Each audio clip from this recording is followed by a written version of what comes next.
नमस्कार दोस्तों, उषा की आवाज चैनल में आप सभी का स्वागत है। हमारी आज की कहानी है हाँ मेरी माँ ने यही सिखाया है। हे भगवान, देखो तो संध्या बाती का समय हो गया। घर में कैसा अंधेरा हो रहा है। अरे बहू कहाँ है, क्या कर रही है? घर में अंधेरा कैसे कर रखा है? हे भगवान, सब काम मुझे ही देखने होते हैं। थोड़ी देर बाहर रिश्तेदारी में क्या चली गई, घर में तो अंधेरा करके रख दिया। अभी इसकी खबर लेती हूँ। यह देखो कैसे आराम से यहाँ सो रही है। शर्म नहीं आती? शाम के समय घर में अंधेरा कर रखा है। ना दीपक बाती का सबूर है, ना कोई खाने की तैयारी की है। अब मैं घर का करूं कि बाहर का देखूं? पता नहीं कैसी बहू से पाला पड़ गया। शर्म हया बिल्कुल है ही नहीं। पता नहीं क्या सीख कर आई है। इसकी माँ ने कुछ सिखाया भी है कि नहीं? मजाल है जो एक काम भी ढंग से कर ले। अरे मम्मी जी, वह दिन में सर भारी हो गया था, दवाई लेकर सोई थी तो उसके नशे से पता ही नहीं चला कब शाम हो गई। आप बैठिए, मैं फटाफट से खाना बनाकर लाती हूँ। हे भगवान, 7 बज गए। आज तो सच में लेट हो गई। पापा जी और यह भी ऑफिस से आते ही होंगे। मम्मी जी, आप कहो तो फटाफट दाल चावल और रोटी बना दूँ? हाँ हाँ, खिला दे मरीज वाला खाना। वैसे भी तुझे तो कोई ढंग की सब्जी या ढंग का खाना बनाने में जोर आता है। तरस गए अच्छा खाना खाने के लिए। सोचती थी बहू आएगी, यह काम करेगी, वह करेगी, हमारी सेवा करेगी। यहाँ तो पहले सास को करके दो, अब महारानी ऐसी आई है, इसे भी हमें खिलाना पड़ता है। तेरी माँ ने कुछ सिखाया भी है कि नहीं? ससुराल में कैसे रहा जाता है, सास ससुर के साथ कैसा व्यवहार किया जाता है? मम्मी जी, मेरे मायके को या मेरी माँ को बीच में क्यों ले आती हैं? आप जैसा कहती हैं वैसा ही तो करती हूँ। अच्छा, अब जबान चलाने लग गई है। चल जा, फटाफट खाने की तैयारी कर, बहस मत कर। श्रुति काम करती जा रही थी और साथ में आंखें बरस रही थी। 8 महीने पहले शादी करके इस घर में आई थी। जब ससुराल वाले उसे देखने गए थे तब ससुराल वालों को माँ ने बताया था कि श्रुति पढ़ाई लिखाई कर रही है, घर के कामों में ज़्यादा होशियार नहीं है। अगर सीखने की कोशिश करेगी तो सब सीख जाएगी। तब तो सासू माँ ने कैसे कहा था, अरे आप चिंता मत कीजिए, श्रुति हमारे घर में बहू नहीं बेटी बनकर आएगी और देखना मैं इसको एक माँ की तरह हर काम में होशियार कर दूंगी। उसने भी सोचा था कि उसके सास ससुर उसे बेटी जैसी ही मानते हैं। कितनी खुश थी ऐसे ससुराल के बारे में सोचकर। शादी की अगली सुबह जैसे ही सास ससुर के पैर छूने लगी तभी सास ने कहा, क्यों री, तेरे घर में बहुएं खुले सर घूमती हैं क्या? अरे कम से कम ससुर के सामने ही सर पर साड़ी रख लेती। बस उसी समय श्रुति समझ गई, बहू को सब बेटी बनाने की बात करते हैं, मानता कोई नहीं है। यह सब केवल दिखावा मात्र है। कितना भी कर लो, बहू बेटी नहीं बन सकती। एक दिन सास ने श्रुति से पीने के लिए पानी मांगा। जब श्रुति ने पानी दिया तब सास बोली, हे भगवान, सर्दी में ठंडा पानी पीऊंगी क्या? तू तो मुझे किसी दिन बीमार करके ही छोड़ेगी। चल जा, गर्म पानी लेकर आ। जब श्रुति गर्म पानी लेकर आई तब बोली, मेरा मुंह जलाएगी क्या? किसी को पानी तक पिलाना नहीं आता। तेरी माँ ने यही सिखाया है क्या? हर छोटी छोटी बात पर सास ऐसे ही भड़क जाती। अगले 2-4 दिन बाद श्रुति जब नहाने गई तो उसने देखा बाल्टी भर के कपड़े धोने के लिए रखे हुए हैं, पर वह नहीं समझी और नहा धोकर बाथरूम से जैसे ही बाहर आई सास का फिर प्रवचन चालू हो गया। हे भगवान, तुझे बाल्टी भर के कपड़े नहीं दिखे? इनको कौन धोएगा, तेरी माँ?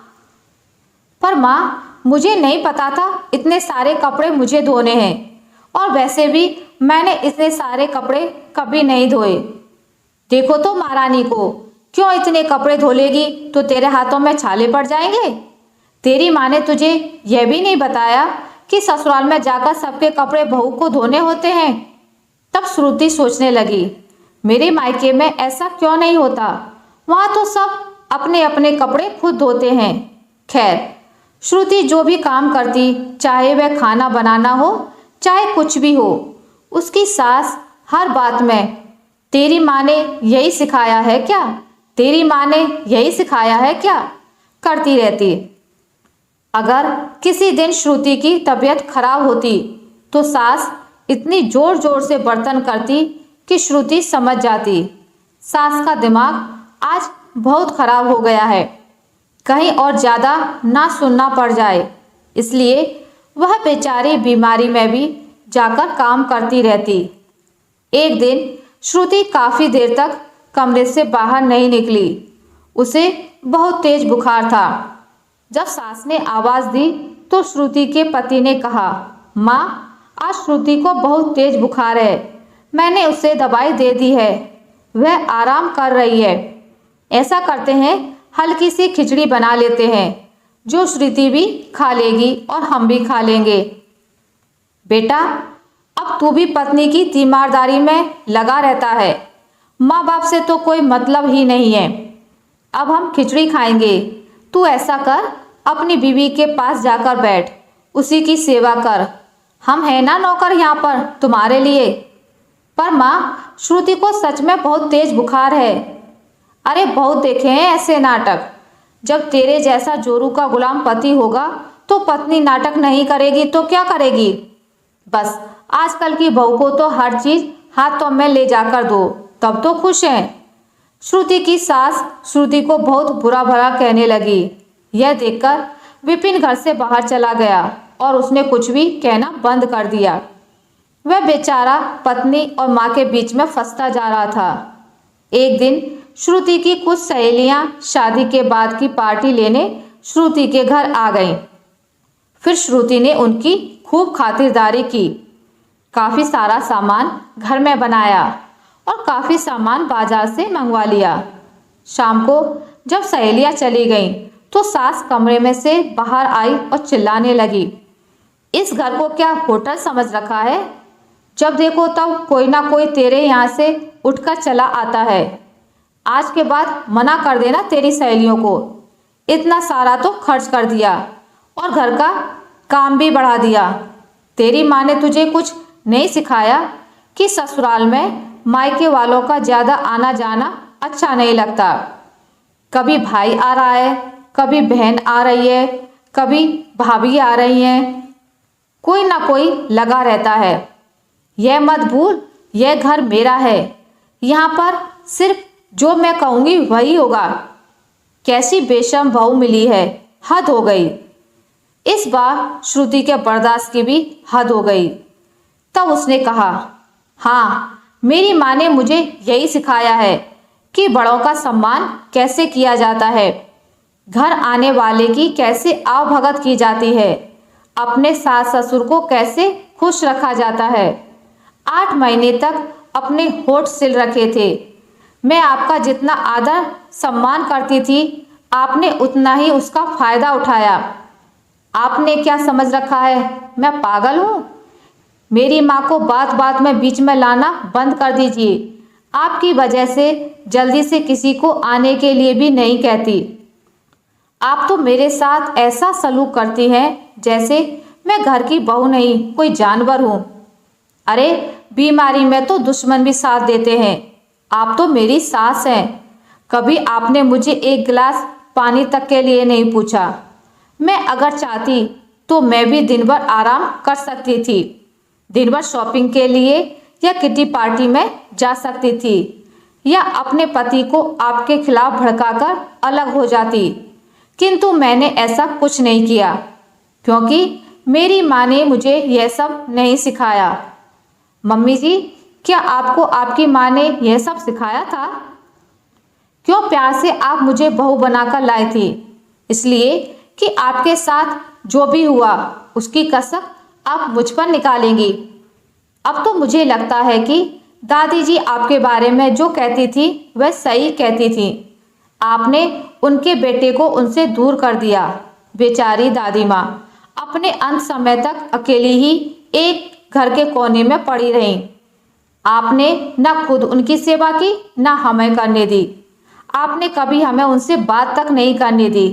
लेकिन मम्मी जी, आप एक बात मत भूलिए, मैं आज के ज़माने की लड़की हूँ। गलती करने वाले से ज़्यादा सहन करने वाला भी गलत होता है। और आज के बाद मैं आपकी कोई भी गलत बात बर्दाश्त नहीं करूँगी। खास तौर से अगर आप किसी भी बात में मेरी माँ को बीच में लाएं, तो मैं भूल जाऊंगी कि आप मेरी सास हैं और मैं आपकी बहू। अगर मैं चाहूँ तो 1 मिनट में आपके बेटे को लेकर अपनी छोटी सी दुनिया बसा लूँ, जिसमें आपका कोई दखल ना हो, जहाँ सिर्फ मेरी चले।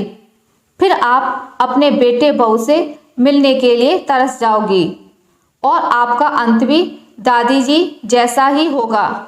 तो क्या आप इसके लिए तैयार हैं? और हाँ, यह मत भूलिए, जितना यह घर आपके पति का है उतना ही मेरे पति का भी है। हम दोनों ही इस घर की बहुएं हैं।